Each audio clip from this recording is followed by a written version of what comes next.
disc jockey drop the bass. Now the heads. A fair number of people have asked me to do a video or audio recording of the rather lengthy article/essay I did recently in response to an article by Laurie Penny. So here it is.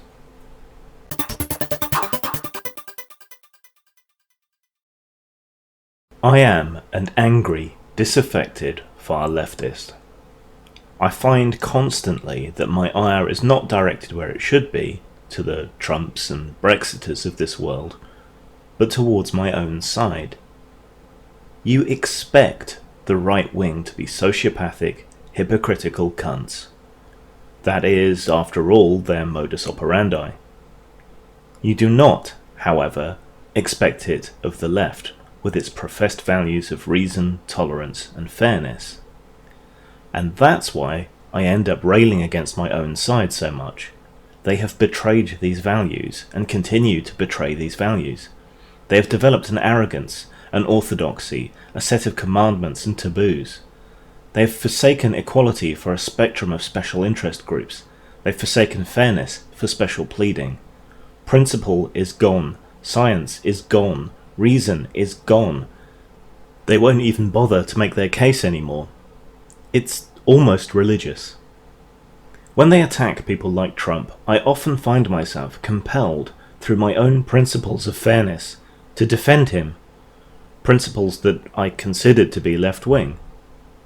The constant misrepresentations, lies, and, yes, fake news represent a moral and ethical outrage to me.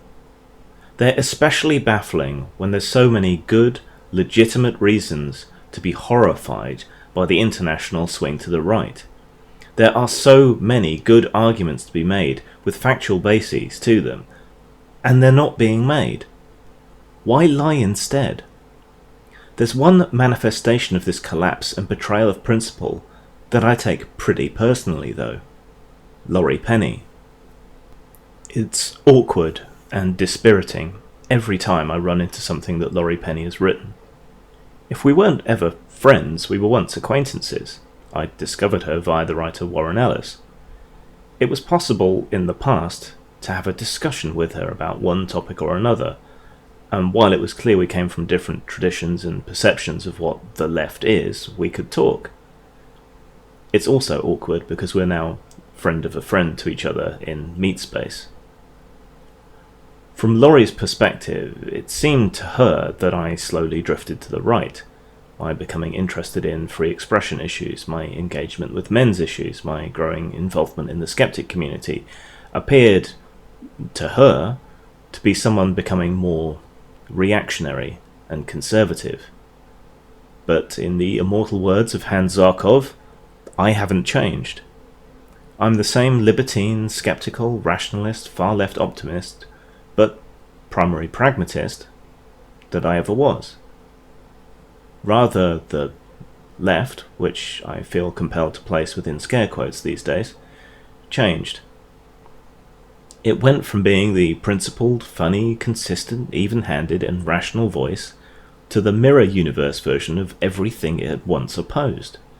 It became schoolmarmish, authoritarian, censorious, irrational, elitist, racist, sexist, prejudiced, and otherwise insane.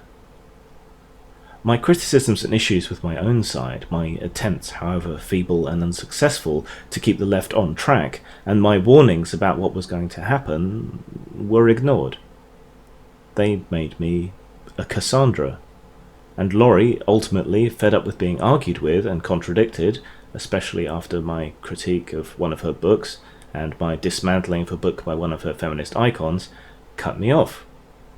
She secured her safe space against transgression with a block of an honest interlocutor.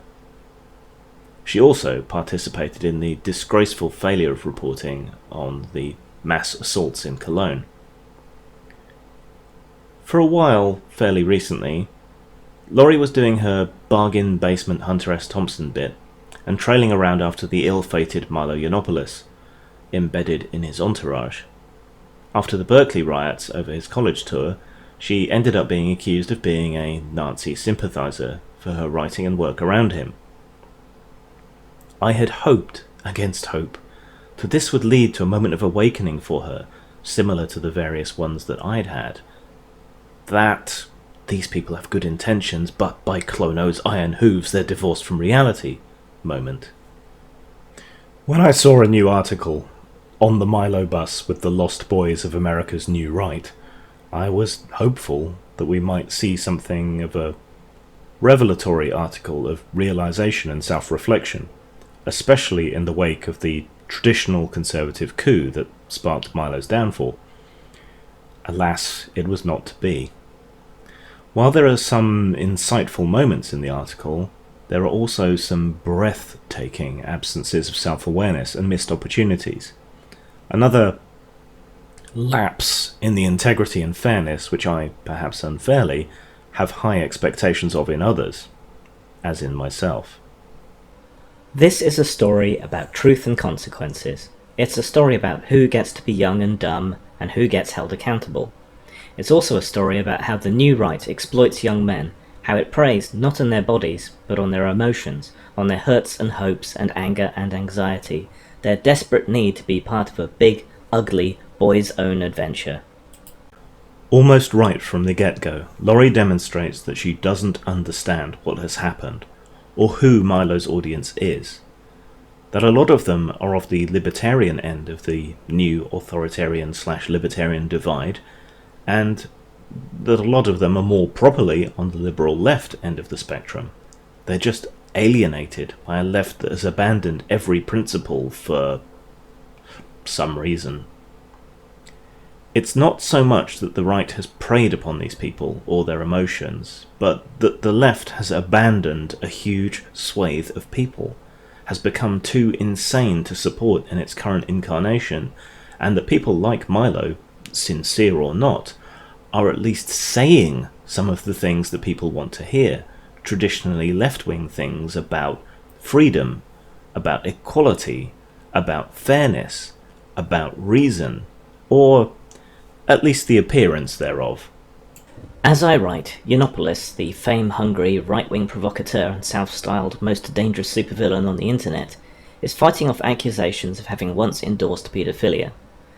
Former friends and supporters who long tolerated his outrage-mongering as childish fun are now dropping him like a red-hot turd. His book deal has been cancelled, CPAC has disinvited him as a speaker, and today he resigned from his job at Breitbart. The absolutely most important part of this summary of events is missing. That these accusations are false. If you don't believe me, go and listen to the podcasts in their full original form with the context, cadence and tone intact. The second most important thing about these events is also missing. That these attacks did not come from the left, which has singularly failed to land a meaningful blow on Milo since his star became ascendant, and it's not even as if he's not a target-rich environment. No, these attacks came from the right. The traditionally conservative, anti-Trump, anti-libertarian wing of the American right, McMullen and the Reagan Battalion. I've been following Yiannopoulos' tour for months, and I can absolutely confirm that he means almost nothing he says, that he will say almost anything for attention, and that none of that matters to those who face violence and trauma as a result. Yiannopoulos has cashed in hard on the cowardice of American conservatives, exploited their complete allergy to irony. Now it's payback time. This passage is one of those unself-aware moments.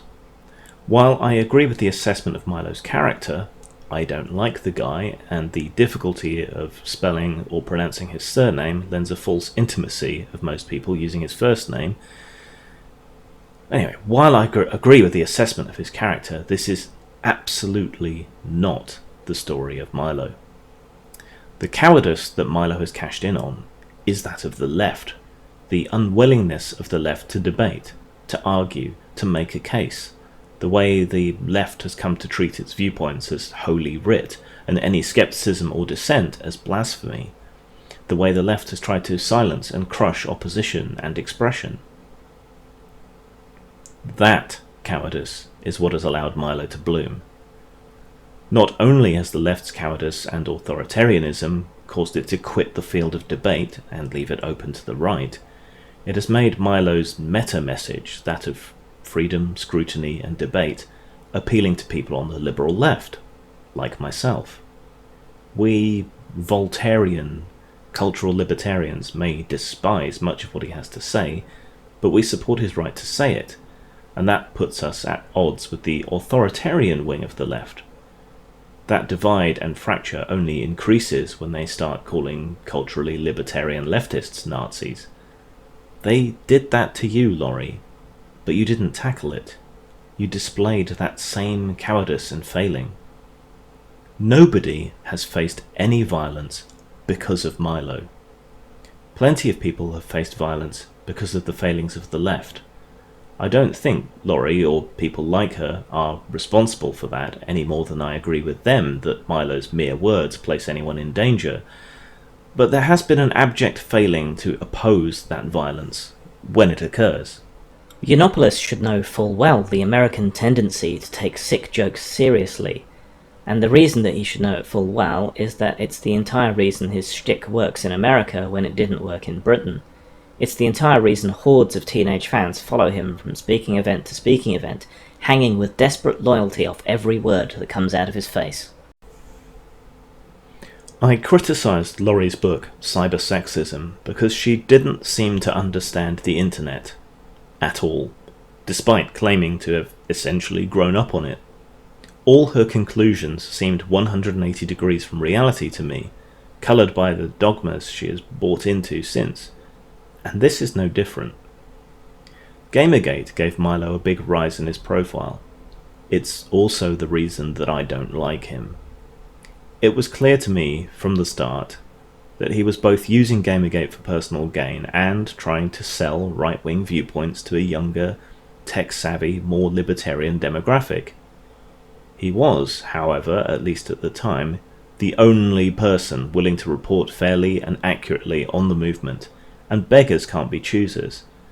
Even when Gamergate itself was, and remains, what's left of it, primarily left libertarian. That, even though it has grown far beyond Gamergate, is the character of his audience. People steeped in irony, people genuinely raised on internet culture, people used to the freedom that the internet can provide, people who play with sick jokes and irony and manifestly do not take them seriously. When people like you, Laurie, take it seriously, you're doing a disservice to yourself, to your readers, and to Milo's fans across the political spectrum. When people honestly report, po-faced, that drinking milk in front of a failed art installation, He Will Not Divide Us, is a fascist act, all they're doing is providing lulls and showing how stupid they are. Godfrey Elfwick couldn't succeed without people's dishonesty and ignorance. People follow Milo primarily for the free speech issue, which he's absolutely right about, and for the fact he'll broach and argue topics that are otherwise verboten, topics he may or may not be right about to varying degrees. His audience, however, knows not to take him too seriously. Do you? Or are those teenage trolls smarter, more savvy, and better at passing intent than you are? This time, it's backfired. This time, an ugly joke about having been taught to give head by a Catholic priest fell flat, as did a selection of quotes from video debates where, in Miracle Boy's own words on Facebook, my own experiences as a victim led me to believe I could say anything I wanted to on this subject, no matter how outrageous, but I understand that my usual blend of British sarcasm, provocation, and gallows humour might have come across as flippancy, a lack of care for other victims, or worse, advocacy. I deeply regret that. Yiannopoulos protests that, this time, he really didn't mean it, that his words have been taken out of context, that child sex abuse is real, and that he understands that words have consequences for victims. A joke many of us heard in context when it was first made, and which, while it had shocking effect in the moment, was contextually not to be taken seriously, a self-deprecating joke even about his own victimhood. He was taken out of context. He never said that child abuse wasn't real. As to the apology, I think that was insincere and out of character for him, and he probably shouldn't have made it, but there weren't a lot of available choices in the moment. This time, the same shtick fell flat as a burst tyre on the freeway, and the pile-up is getting ugly. The reason it fell flat is that, for all that the American right likes to show off its pet homosexuals to prove its modernity, it turns out that it still hates gays. Christian conservatives worldwide are still unconvinced that LGBT people deserve human rights, and the old false slurs that gay men abuse children and ignore the age of consent still hit home. This passage, at least, is accurate and describes what is really going on. This is a counter-coup against the more libertarian and socially progressive, believe it or not, wing of the current American right by the traditional conservative right. They've already hemmed Trump in, aided and abetted, sadly, by the mainstream media channels, and now they've attempted to take out Milo. I suspect Milo may prove to be more resilient, given he has a pre-made social media platform waiting for him. We'll see. This attack upon him is, I believe, rooted in homophobia, and the smearing attempts to link homosexuality with paedophilia, or, sorry to get all MRA here for a moment, the misandrist assumption that all men are paedophiles by default and treating them as such. Gays get this worse, but it does occur for all men, and is enshrined in company policies, etc., to little protest. This attack did come from the Christian conservative wing. Trump doesn't give a fig about gays. Milo represented a degree of progress, love him or hate him, on this issue that aspects of the Christian right are still struggling with. What has happened now is a counterblow, and, to the shame of the left, which has been trying to attack Milo for years, it came successfully from the right. All the left could do was bandwagon on it, at the abandonment of their supposed principles and progressivism, doubling the shame in their opportunistic, revenge-fueled glee. It is horribly ironic that, of all the disgusting nonsense Yiannopoulos has said about women, about Muslims, about transgender people, about immigrants, it is only now that the moderate right appears to have reached the limits of what it will tolerate in the name of free speech. The hypocrisy is clarion clear. This was never, in fact, about free speech at all. It was about making it okay to say racist, sexist, transphobic and xenophobic things, about tolerating the public expression of those views, right up to the point where it becomes financially unwise to do so. Those suddenly dropping Yiannopoulos are making a business decision, not a moral one. And yes, even in Donald Trump's America, there's still a difference. If that difference devours Yiannopoulos and his minions, they will find few mourners. And I think that would be a mistake. I think you should be mourning Laurie. I think you should have the integrity to be shouting much louder about what you and I have both noticed, that this is a homophobic attack upon a prominent gay man.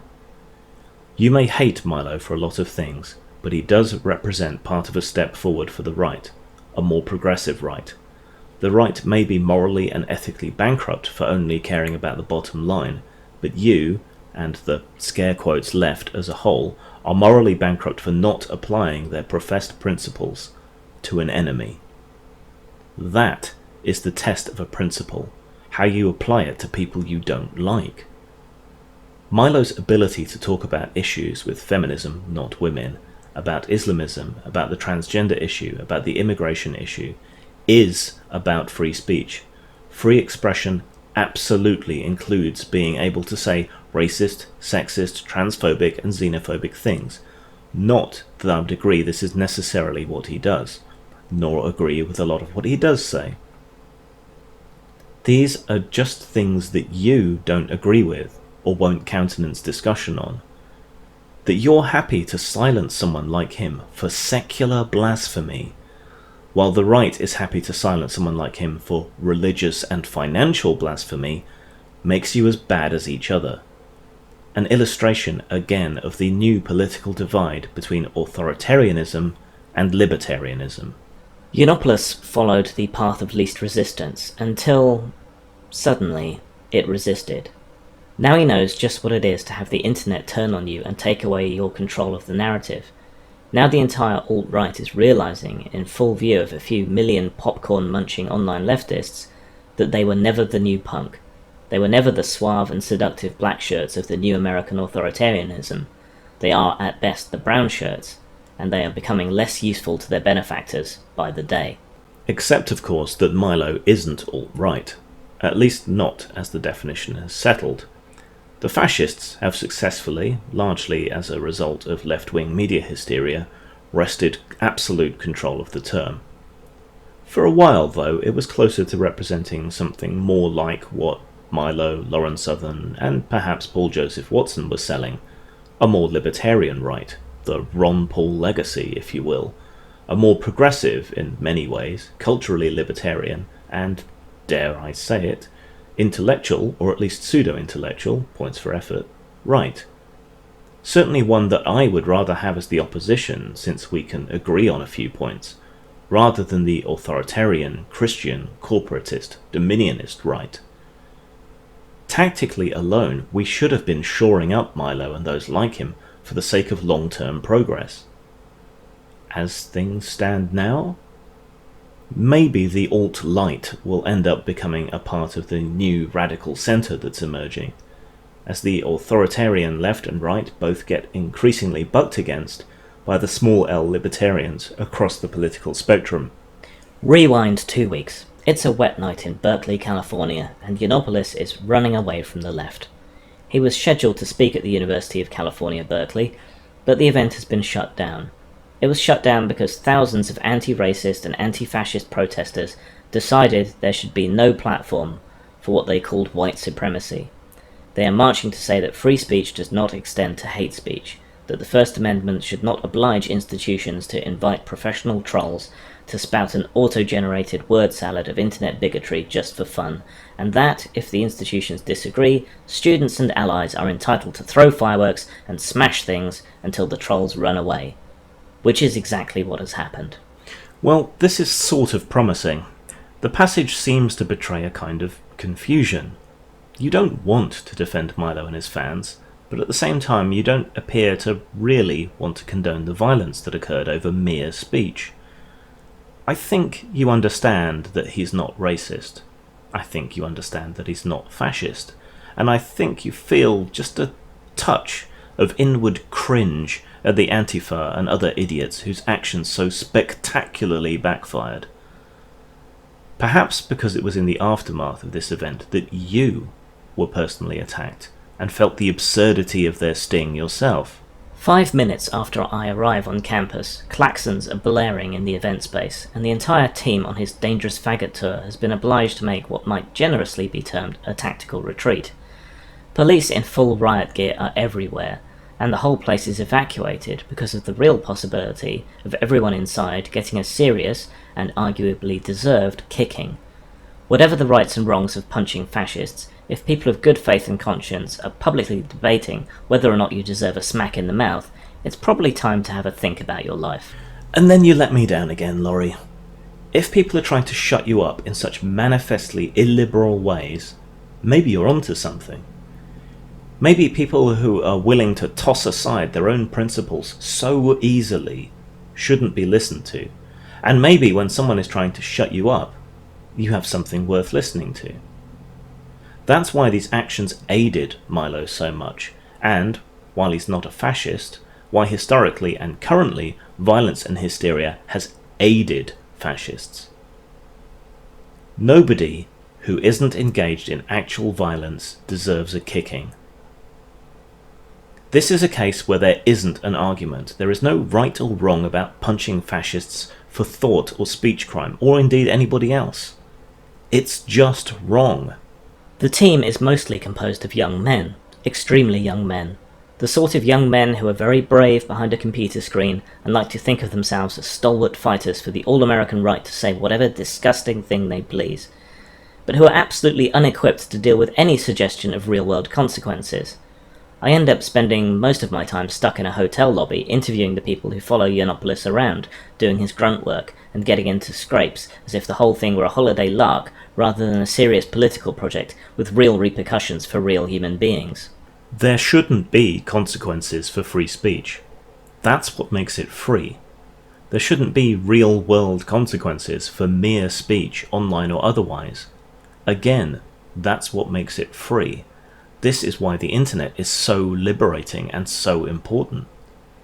This whole tour and event absolutely is more of a holiday lark. It's not really a serious political project, and it would have zero consequences if not for violent idiots beating people in the street and setting fires, whipped up on their own hype and hysteria. You can't have it both ways. If it's serious, debate and deal, address the ideas and don't rely on outrage. If it's just trolling, then we all know, or should know, not to feed the troll. Milo's opposition has failed consistently to do either. It is vital that we talk about who gets to be treated like a child and what that means. All of the people on Yiannopoulos' tour are over 18 and legally responsible for their actions. They're also young, terribly young. Young in a way that only privileged young men really get to be young in America, where your race, sex and class determine whether and if you'll get to be a stupid kid or a kid at all. Mike Brown was also 18, the same age as the Yiannopoulos posse, when he was killed by police in Ferguson, Missouri in 2014. Newspaper reports described him as an adult and insisted that the teenager was no angel, as if that justified what was done to him. Tamir Rice was just 12 years old when he was shot and killed in Cleveland for playing with a toy gun. The boys following Yiannopoulos are playing with a toy dictator, and they have faced no consequences as yet, even though it turns out that their plastic play fascism is, in fact, fully loaded and ready for murder. Milo isn't a fascist or a dictator. Neither's Trump when it comes to that. His fans are not fascists. Many of them are still on the left, the Voltairean left. This is why he's able to talk with people like Dave Rubin, and why his Maher appearance was successful, marked by the stark contrast between his interactions with Maher, a genuine liberal, and his panel of faux left authoritarians who could only muster a fuck you. In this passage you also demonstrate why Milo has gained a following, and why much of that following that disagrees with him so much of the time is cheering him on. You bring race and gender to the table, telling people merely because they're white or male that they have privilege.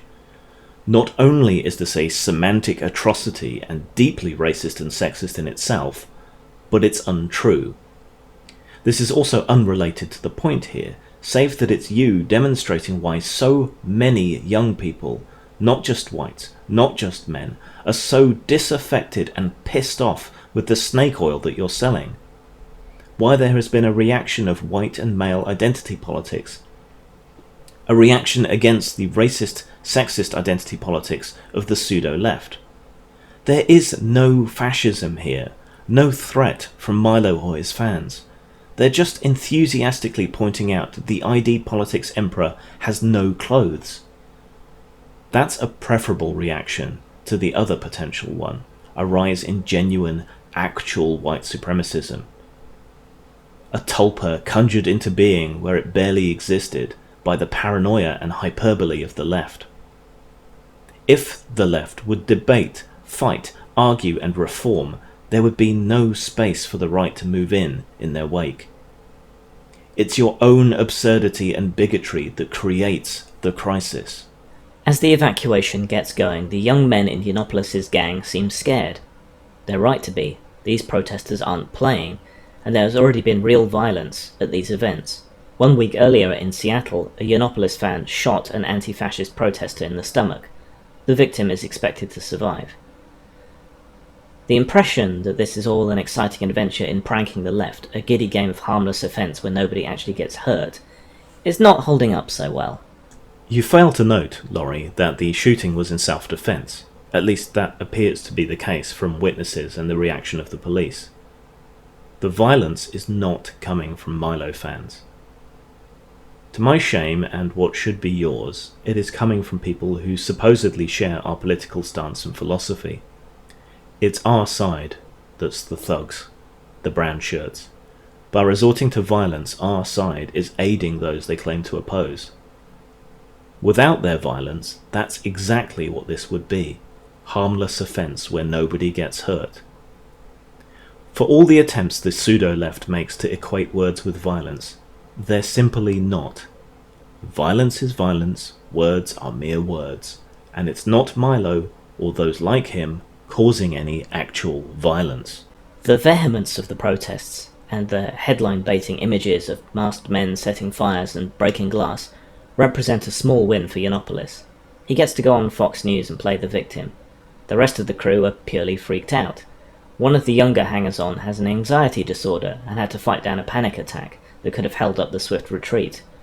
Whatever anyone claims, it's hard to shake off being run out of town by 3,000 people screaming that you're a Nazi. It's the sort of thing that gives everyone but the coldest sociopath at least a little pause, and most of this crew don't have the gumption or street smarts to function outside of a Reddit forum. They're not the flint-eyed skinheads that many anti-fascists are used to fighting. I'm not a brawler, but I'd wager that these kids could be knocked down with a well-aimed stack of explanatory pamphlets, thus resolving decades of debate about whether it's to punch or reason with racists. It was a huge win for Milo, and it continues to resonate. He wasn't playing the victim as so many do, he really was, as he is now, a victim. For someone so unwilling and incapable of skepticism when others play the victim, I suppose I should be pleased that you finally find the gumption to be skeptical for once, and I hope that this is evenly applied in the future. The fact is that he's not a Nazi. You've been accused of Nazi apologia yourself, Laurie. You know you're not a Nazi, right? Yet a lot of people were screaming that at you. Are they right or just hysterical? Might that not be the case for others who've been so accused? They're not flint-eyed skinheads or brawlers, sure. They're also not remotely fascists. So why should anyone expect them to be? Who created that dishonest impression in the eyes of Antifa and the other protesters? If Milo's joke about blowing a priest is in bad taste, yours about punching people with different ideas, he and his fans aren't racist either, is in much worse taste. I was hustled in past the police barricades with 3 wide-eyed young event volunteers to thunderous cries of shame from the crowd. They'd no reason to know I wasn't a volunteer myself. When the evacuation bell sounds in the stifling green room, the bravado rapidly dissolves into panic as the team heads through a maze of corridors to the car park. One look at what's happening outside tells me that if I value my bodily integrity, I'd better go with them. And yet you're still making excuses for this mob. Did the accusations, both on-site and since, scare you too much to do or say the right thing? Do you still have principles, Laurie? Are you liberal and in favour of free expression, or not? Do you honestly think violence is an acceptable response to mere words? I think a lot of people in this crew wouldn't be part of the popular crowd without the Trump movement, says one young man who is Yiannopoulos' voiceover artist. I think that some of us are outcasts, some of us are kind of weird. It's a motley crew. This is probably true, and it's why the moral bankruptcy of the pseudo-left over what has happened now with Milo outrages my principles so very much. In many ways, these people are, and could be, our allies. Their natural home should be more amongst the left, but the left has changed, lost its way. The right was weak, and there was space for them to be pushed, but now they're biting back, that traditional right, and the left has forgotten what it's about, leaving a vacuum. These young men seem to have no conception of the consequences of allying yourself publicly with the far right, even before their hero gets accused of endorsing paedophilia in public. Yiannopoulos has been good to them. They're having a great time. Over the course of a few hours, I find myself playing an awkward Wendy to these lackluster Lost Boys, as I watch them wrestle with the moral challenge of actually goddamn growing up. Here's the ultimate irony. These feckless nerds and their ringleader, their Peter Pan, are the ones who pass for grown-ups in this situation. They're able to pass humour, to handle irony, to have difficult and uncomfortable conversations. They are the adults, and the black-clad protesters setting fire to buildings, not to mention the nose-picking pixie in their midst, you're more like Tink than Wendy, Laurie, to be honest, are toddlers throwing a tantrum because they didn't get what they want. A romper-suited riot with all the finesse and nuance of a child being denied a packet of Haribo at the checkout in Tesco. It is the left that needs to rediscover its maturity and capabilities, to make a commitment to its principles again.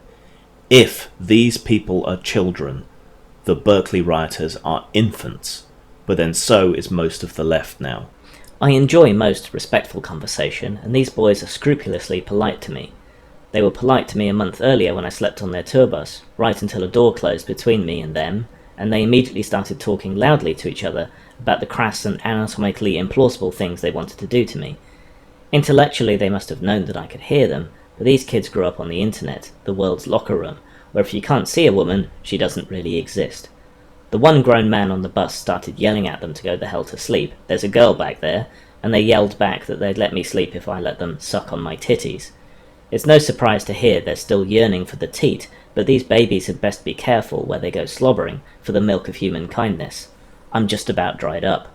They were fucking with you, Laurie, treating you like one of them. The Bents. You should be happy to be accepted and treated equally. Instead, you vacillate between comprehension and praise, and damnation, turning their acceptance of you into an insult. This is what equality looks like, being one of the boys. These are not the scheming crypto-fascist masterminds I was led to expect. Seabass is 18 years, going on 12, Argentinian, and the sort of person who thinks that Seabass is a pretty cool fish to call yourself after if your mother named you Sebastian. His mother was worried about him palling around with Yiannopoulos, because he's gay and she always says how handsome I am, but apparently calmed down after seeing how much Yiannopoulos has helped her son, fixing up with connections and equipment to produce video and photos. Seabass is the one person who seems entirely unaffected by the full-on riot we've just run away from, but Seabass has had several root beers and 2 Magnums, the ice cream, and is on too much of a sugar bender to care about anything. I ask him how he sees his future. I've been asking this of everyone I meet in the scream room of Trumplandia. I want to make a lot of money and get married, he says thoughtfully. And then I want to kill God. Good for him, because much as I suspect religion led to his mother's concerns, it has fueled the scurrilous smear attacks on Milo. Here's the thing though, the thing you notice and should be trumpeting. These are not fascists. You know it, I know it, they know it. Fascist has just become another in a long line of meaningless attack labels, and sadly its overuse is giving cover to genuine fascists, as the word now causes suspicion of the accuser rather than outrage at the accused. I suppose we should be thankful that paedophile hasn't yet lost its power to disgust, despite the best efforts of Salon and others. If this keeps up though, that too will lose its ability to shock and motivate. I've already seen an uptick in it being used as a meaningless attack. That's very, very dangerous. Most of them seem more than a little surprised that this has actually happened, that Trump is actually president. I voted for him because I thought it was funny, one of them tells me.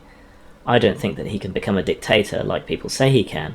We have too many checks and balances for that, and that's why we have checks and balances, right? He picks at the label on his beer bottle.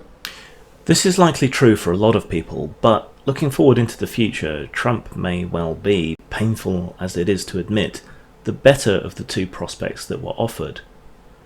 Trump is, at least, some sort of change, and his artless, guileless method of governing is exposing the rotten guts of the American political machine to the public, much as Hillary's breathtakingly corrupt campaign exposed the rotten guts of political campaigning and funding.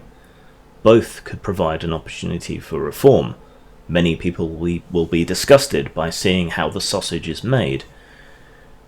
If we can moderate and take the edges off the inevitable left-wing backlash to the current administration, we can reform, update, and make the left sane again.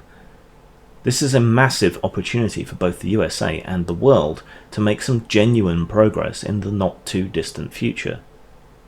And the kid's right, and again, has shown a great deal more maturity and a better sense of perspective than most. Trump isn't Hitler. You have checks and balances. The world isn't ending. It's just more difficult for people for a while.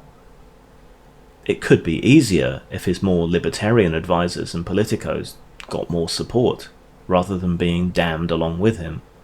What they do, in fact, is have a long, late-night fight about whether or not gay marriage will encourage the spread of AIDS, whether Britain is already overrun by Sharia law, I assure them that it isn't, and exactly how stupid the voting public has become. Aside from the last one, can you imagine a band of left-wing activists of similar age having any similarly transgressive discussions? At all? Or is there an established orthodoxy, straying from which gets one burnt as a witch? Whether there's an answer to these or not, and in my opinion there is, and I would tend to agree with you, just the fact that there is a discussion is an indication of relative maturity and healthy debate, one almost entirely absent on the left. I'm pretty sure Milo has 3 times the brain capacity of Donald Trump, says one young man who is aimlessly editing video of the protests. He still thinks right-wing voters were duped in Britain and America both. You're giving the decision to do something that is so intricate and economically complex to an entirely uninformed, uneducated populace, he opines. The day after Brexit, the most Googled thing is, what is the European Union? I think that's how Trump got, I would say, 75% of people voting for him. He's made a lot of promises, but the words he was saying a lot, and not saying anything. I don't think Trump knows what he's doing. And this passage, a quote from a spotty teen troll, is more insightful and on point than much of what you've written yourself in the last couple of years, Laurie. More insightful and accurate than a lot of what the mainstream media has been saying about these issues for some time. Shocking, isn't it? Most of these young men are looking to build careers in media, as filmmakers, newscasters, producers. Yiannopoulos mentors them, gives them advice and equipment and support and connections. That's what most of them are getting out of this deal. But many of them may now have to consider how the consequences of a known association with Trumpism might affect those careers after tomorrow, when the rush and rage of this tour is over, and most of them have to go home and face their parents. These are not the just following orders kids. These are the just making my career kids. The two are functionally the same in the United States, but this still feels filthier. Why, though? There's precious few opportunities these days, so why shouldn't they be forgiven for taking the opportunities presented? Why should voting for Trump, a mainstream candidate for a mainstream party, be treated like voting for some KKK-aligned militia leader? You know these lads aren't fascists. You seem to be being as sympathetic as you dare before swinging back to condemnation. Surely you recognise that the rhetoric and hate in and from the left is out of hand here, misapplied? Trump's terrible, but no more or less so than W. Just more transparently terrible. Slow down here, because this is important. However they may bluster online, the new right and the alt-right hate being called Nazis. They've all seen too many movies for it not to matter, somewhere deep down, where they tell themselves the story of their own heroism. In fact, ever since Inauguration Day, the alt-right has been in meltdown, splitting and splintering into cascading identity crises as only a formerly underground movement can when it attains power. Of course, it's not my job as a reporter to give activists advice, but if I were, I'd say, no, they're not all fascists, and not everyone reacts to being called one by changing their tune. But the strategic application of Nazi shaming works. The real pity is that conservative hypocrisy seems to work faster.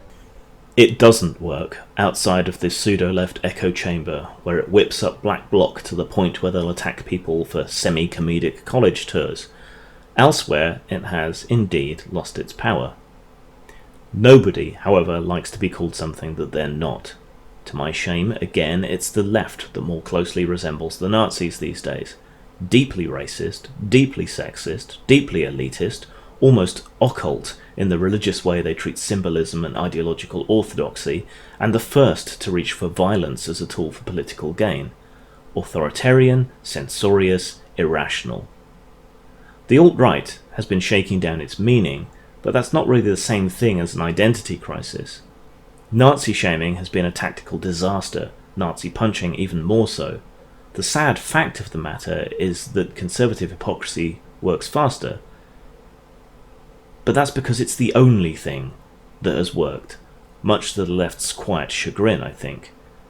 You may have noticed that, in this piece, I have not explicitly described Yiannopoulos, or the movement that has made him famous, as white supremacist, neo-Nazi, fascist, or racist. The main reason for that is that it has been made explicitly clear to me that were I to write such a thing, a libel suit the size of Mar-a-Lago would drop on me, and Yiannopoulos would use every trick in his surprisingly defensive playbook to prize out an apology, because that's what friends are for. He's done it to other reporters. He's not the only one, in fact. A defining feature of the new right populists is their ability to build a reputation as rhino-hided truth-sayers while flailing their hands in panic if anyone uses whatever words happen to hit them where it hurts. I think you've given your own answer there, Laurie. They style themselves as truth-sayers. Libel and slander must necessarily be untrue. If you can demonstrate that they are true, then they're not libel and slander. If you're weaseling an accusation in this passage, you're also admitting you can't make the case. The fact is that for all their obnoxiousness, and as much as I disagree with Milo and his ilk, they're not Nazis. They're not fascistic. They're not racist, sexist, or whatever other accusation you care to hurl at them. They're really, when you get down to it, just the libertarian right, and their crime is a mild blasphemy, wanting to talk about things, to debate and discuss things that the left considers settled and orthodox. That's really it. So for legal reasons, I must state that Milo Yiannopoulos, possibly alone of all the smug white people in the world, is not a racist. For moral reasons, however, I must state that Yiannopoulos' personal beliefs are irrelevant, given that he's built a career of peddling bigotry in public. What about sexism? Sexism, I don't have the energy to wrestle with you over, says Yiannopoulos, who I can personally confirm is the maple-cured bacon of misogynist piggery, oily and sweet and crass, and, on a gut level, dreadful for your health. Possibly of all the smug white people in the world, you say. See, this is the kind of thing that gives people like Milo their power, such as it is. You decry racism, but you are then massively, unapologetically, hypocritically racist in your assumption that all white people, except Milo, are racists. A child can see through such hypocrisy. Disagreement isn't bigotry. Rejection of ideological feminism's overreach isn't misogyny. It's hard to have the energy to debate that with someone who thinks rejection of an unsafe ideological house of cards equates to a hatred of a gender. He questions, he probes, he challenges, usually not sincerely. But that doesn't make him a bigot, and that accusation is as spurious and self-defeating as the accusations of Nazism or indeed paedophilia.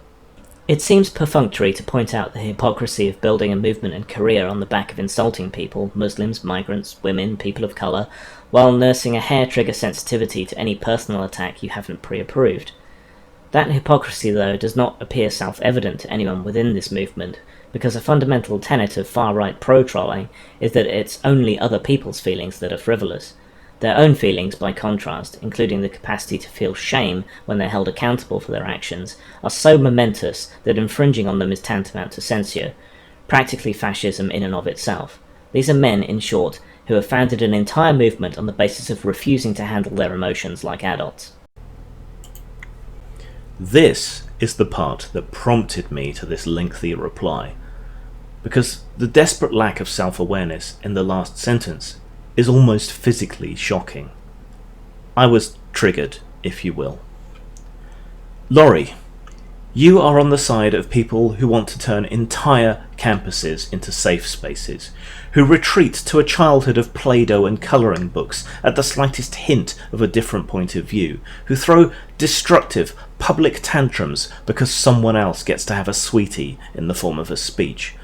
Milo and his followers may dress up their discussion in crass humour and /poll irony, but at least they're having the discussion.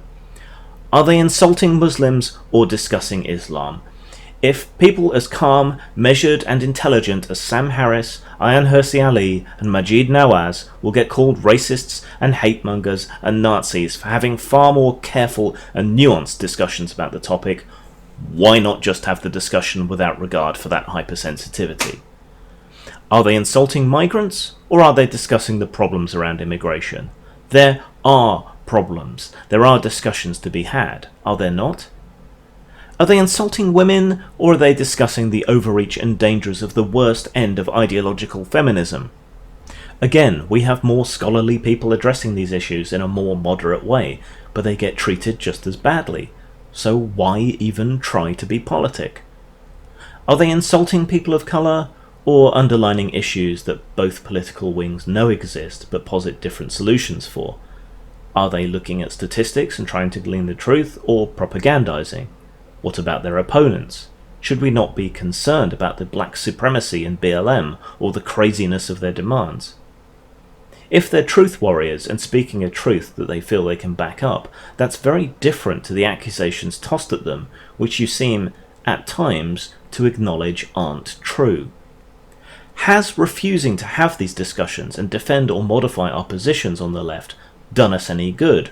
Or has our dogmatic adherence to unmovable writ allowed the right to move free and unopposed in these debates, to present their concepts and interpretations unchallenged and without alternatives? Who really allowed Brexit and Trump to happen? Was it the lying right, or the arrogant elitist left, unwilling to even countenance debate or dissent? I believe the left, the genuine left, has better answers to all these issues, or is capable of compromise and revision. But the pseudo-left, dominating the lack of discourse, does not and won't even try. For all his faults and his insincerity, Milo is at least having the conversations and making a case. We should do the same, or we lose. Many of them don't agree with what Yiannopoulos says, let alone what Trump says. They agree with the way he says it because their life experience does not extend beyond interpreting being criticised as censorship. Yiannopoulos' brand is all about fuck your feelings, but the kids following him around are nothing but feelings. I have empathy for fragility. What frightens me most is the feeling that the only way to deal with the new right is to treat them as monsters, when it is precisely their idiot humanity, precisely the fact that they are fundamentally decent kids who've done some fundamentally despicable things that makes them dangerous. They're not dangerous, Laurie. They're hopeful. They hold and retain many of the ideals the left has forgotten. Free expression, tolerance, trying to use facts to come to conclusions. That's what they agree with. That's what I agree with. That even horrendous speech should be free. That there should be a free and open marketplace of ideas, and that even people I disagree with, even people I hate, have basic and fundamental human rights such as speech. They have feelings, yes, but they're not led by their feelings in the majority, unlike their opposition. They're angry at an authoritarian and interfering world, and they have every right to be. The way to deal with them is not to treat them as monsters, because they're not. But we, on the left, have become monsters. Everything we used to rail against. The right has its own monsters, which are stirring again, and which have tried to gobble up Milo as one of their first acts. The small L libertarian left and right are caught between two insane behemoths with nowhere to go. These kids haven't done despicable things. They've done the right thing. Our side, Laurie, has done despicable things. Betrayed its principles, betrayed its foundational philosophy and identity. The authoritarian right? They've always been monsters. That part, at least, doesn't surprise or shame me. Over the course of these hours, the boys start telling me how they got lost. I hear stories of strict religious parents, sexual misadventures, a feeling of drifting in a world which has not offered them a clear way to be heroes, a desperate longing for something to belong to, for adventure and friends and enemies to fight.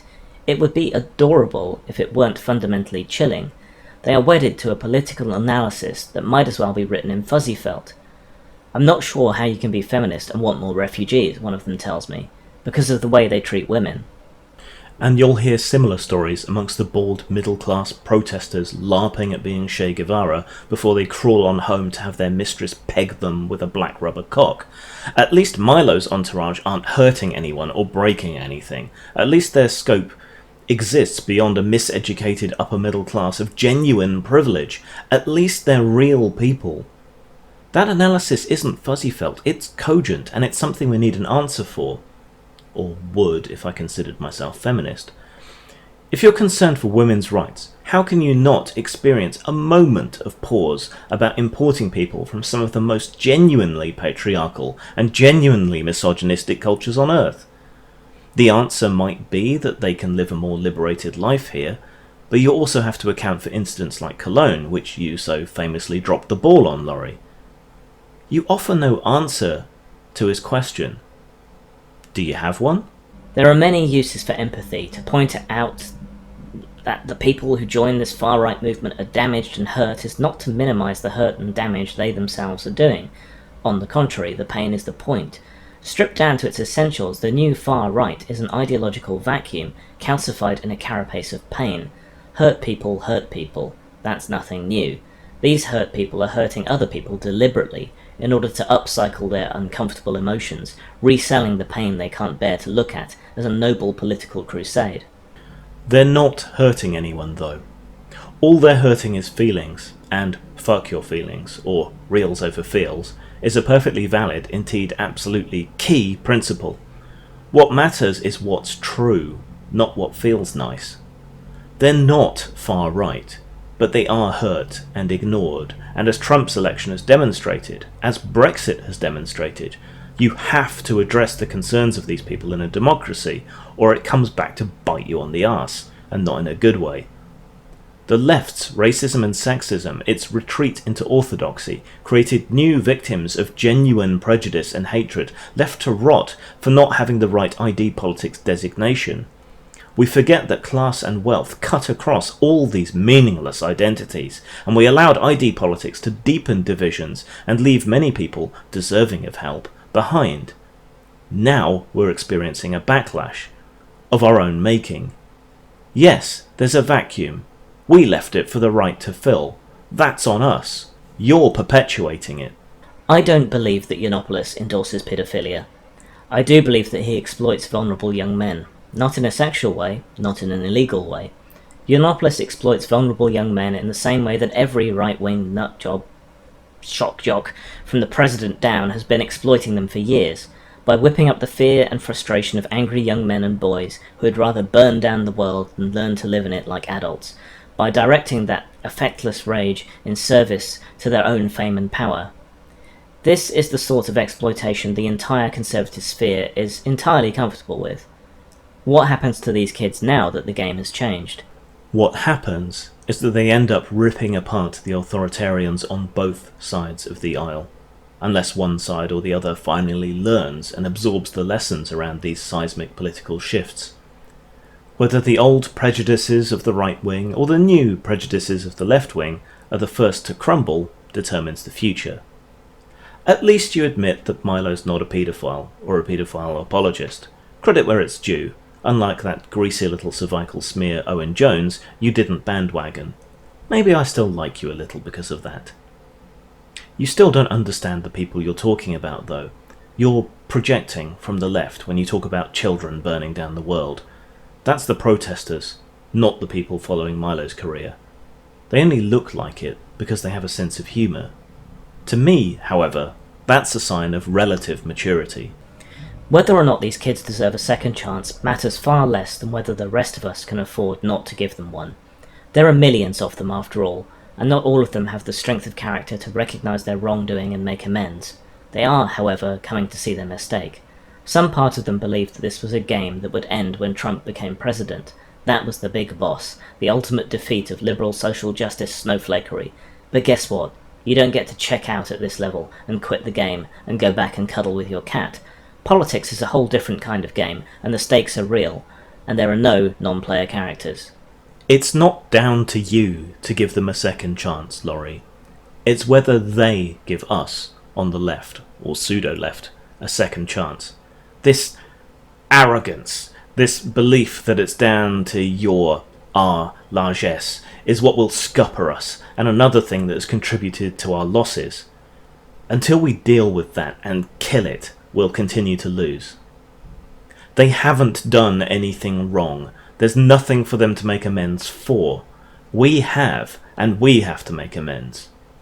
Trump wasn't the final boss because the regressive left has responded to Trump not with introspection and adjustment for the most part, Justice Democrats being a visible exception, but by doubling down and entrenching in the existing mistakes.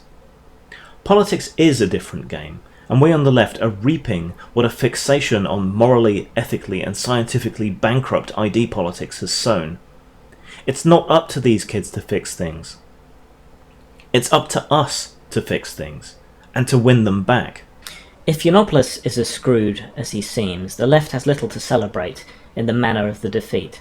He has been brought down, after all, by the one weapon we don't want to give power to. He has been brought down not by reasoned liberal argument, nor by moral victory over his cold theories, nor by anti-fascist agitation. He has been brought down by conservative moral outrage, specifically by conservative moral outrage over gay male sexuality. I can think of nobody on earth who more richly deserves to be humbled and held accountable. I just wanted my team to be the ones to do it. And you didn't, because you couldn't. You didn't bring him down by reasoned liberal argument because you didn't try, and you didn't have a reasoned liberal argument. You didn't counter his theories for the same reason.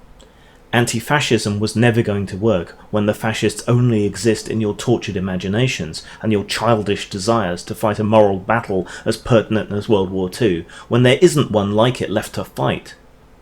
He was brought down by conservative homophobia and the establishment seeking to nip this secular, libertarian version of conservatism in the bud by their dishonesty.